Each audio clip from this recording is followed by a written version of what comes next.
Have you ever been on your way to a big event only to discover that the hem of your sleeve is fraying and will cause you to make a horrible first impression?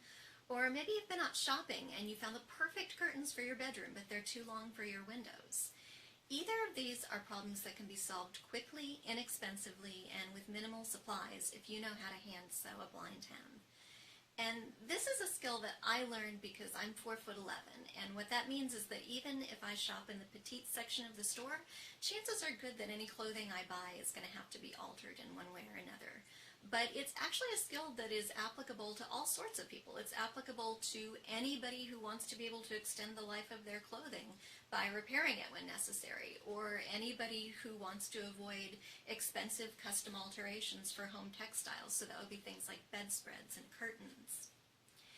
And in this speech, I'm going to show you how to prepare your fabric and then sew a professional quality blind hem that will last the life of the item. Now, before you can begin sewing, you're going to first need to prepare your fabric, and the first thing that you want to do is choose a thread color that is fairly close to the fabric of your item and the stitching that's already in it.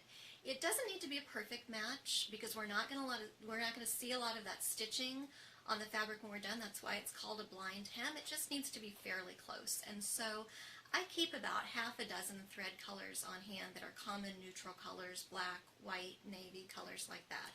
So you're going to want to cut about 18 inches of your thread and go ahead and thread a needle. And then the next thing that you're going to want to do is trim your fabric if necessary. So what you want is your fabric only 1 inch longer than you're ultimately going to want it. So if you need to, go ahead and use a tape measure or a ruler and a pair of scissors and trim your fabric now. And once that's done, you're going to turn your garment or piece of fabric inside out, so the back side is the side that we're working with. And you're going to go ahead and turn up the end that you're going to hem about half an inch. And you're going to take an iron and iron that fold down so that you've got a smooth crease. And once you've done that, you're just going to go ahead and repeat that step. Turn up another half inch and iron it down again. And the reason that we turn it over twice and iron it like this is that we want to avoid having a raw edge on the fabric that might ultimately fray. We don't want a cut edge that's not ironed down. So once you've done that, you are ready to begin sewing. And what you're going to do is go ahead and take your needle and pass it through the cuff that you've made and tie a small knot in the end to secure it.